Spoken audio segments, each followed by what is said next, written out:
The Eagles actually got some pretty good injury news despite some stars still being out, but the opposite can be said for the Bucs, who are reeling in some major areas following a bad loss to Denver. Also, Jalen Hurts, he's ready for another big matchup with Todd Bowles and plans to use Jahan Dotson, maybe more this time. And here why Zack Baun could be preparing for a big-time payday from Thomas Mott. This is the Thomas Mott Show.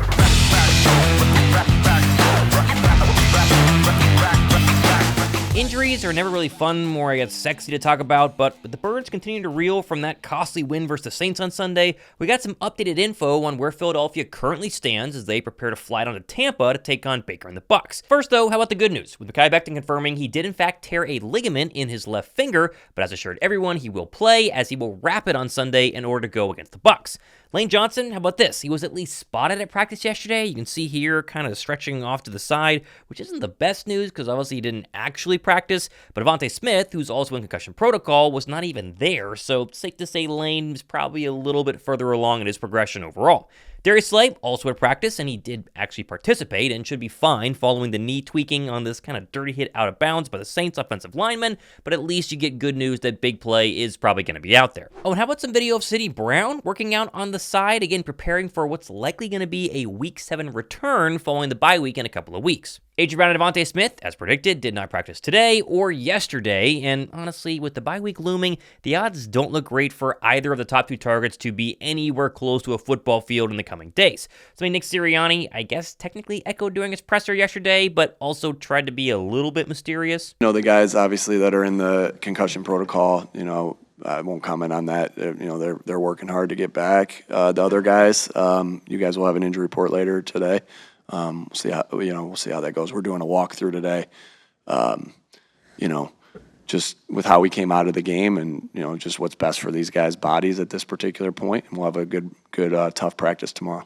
Oh, and we also got this picture of Isaiah Rodgers with a pretty big pad on that injured right hand, which kind of has me wondering, has he not been playing simply because he hasn't been healthy enough?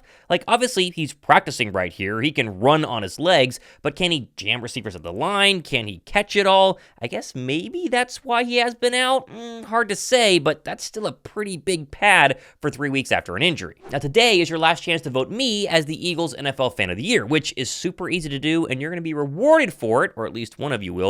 Go down below, fill out the little form. It's down below somewhere in my pinned comment. Use my date of birth. All the details are right there. Submit me as the Fan of the Year, and then comment voted in the comment section, and I'll pick one subscriber who commented voted and actually did it, because it does let me know, one of my TMS official Thomas Mott Show t-shirts. So go down below, vote, and comment right now. Now, with the Birds injury report, obviously, there's a lot of players on it. We just mentioned all of them. It's not nearly as bad as the Bucs injury report from yesterday. How about 16 players? Look at them all, including Mike Evans, Chris Godwin, and their tackle Tristan Wirfs. Now, a lot of these players will play following that Bucs really surprising 26-7 loss to the Broncos last Sunday, but it does look like star defensive tackle Vita Vea, DT Kalijah Cansey, and star safety Antoine Winfield will continue to not play when Philadelphia comes to town in a couple of days.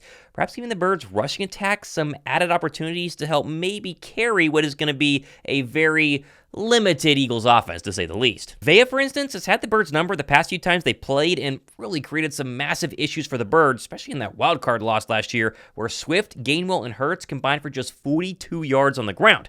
Denver last week, about 28 carries for a $136 and 2 rushing touchdowns, leading me to believe we should expect the league-leading rusher in Saquon Barkley to yet again get a heavy dosage on the ground early and often in Tampa. But Bucs' defensive side, the offensive line, they gave up 6 sacks of Baker Mayfield on Sunday against, again, kind of a mediocre team in the Denver Broncos, and will still be without their starting right tackle, who's been dealing with a concussion. Perhaps edge rushers like Josh Sweat, Bryce Huff, and BG, who's been great the past couple of weeks, can just turn that sack meter up just a little bit and get to Mayfield a lot on Sunday. Oh, and the Bucs' interior offensive line, mainly guard Cody Mock, he leads the league in pressures allowed, so maybe hello big Jalen Carter day? Still, all eyes will be on Jalen Hurts and how this passing attack holds up without A.J. Brown and DeVonta Smith, which it's kind of crazy. Hurts is number 4 in the entire NFL in passing yards, basically without Brown the past 2 weeks. And when asked about working with new receivers, gave, honestly, a pretty Jalen Hurts-esque response yesterday. I think that's all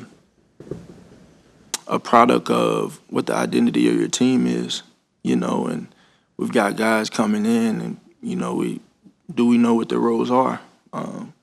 It can look a different way each week. And so I think everybody just has to be willing to learn willing to do their part in that moment and being selfless and doing what's best for the team. And Jahan's a guy that can obviously help us in a ton of ways.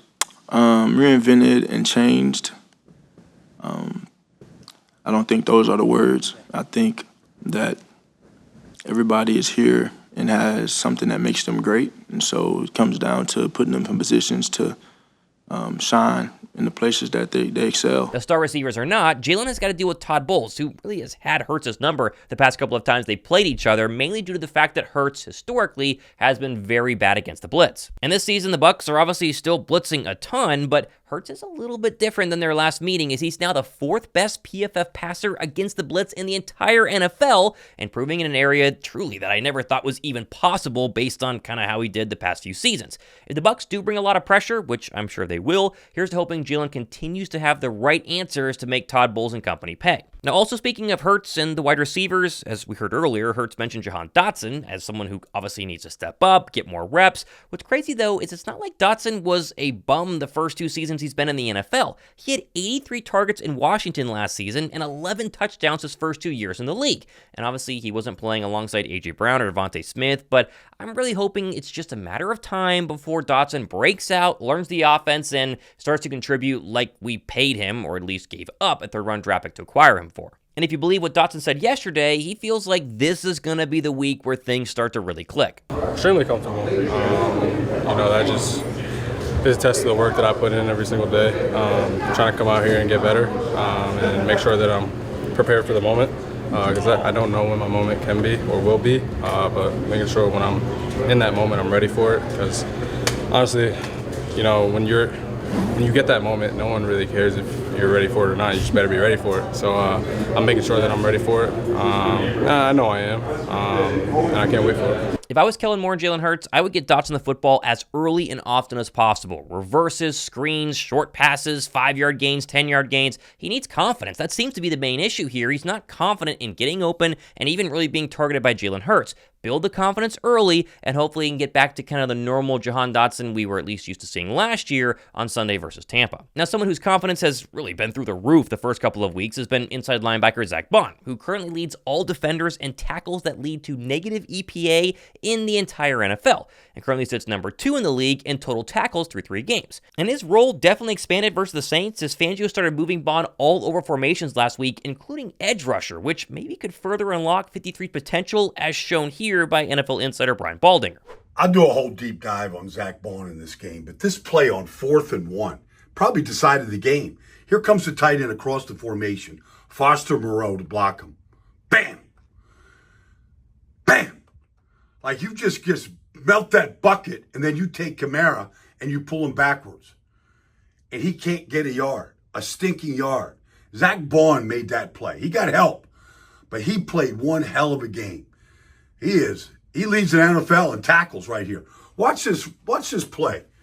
Watch this from this angle. Leads the entire National Football League in tackles after 3. Bam! Stays on his feet. Down goes Kamara. He was a little pumped up to get down to New Orleans and show his old team where he was for 4 years. But that play, where's the fist? There's the fist. Slay's got it. 4th down. Stop. It's a turnover.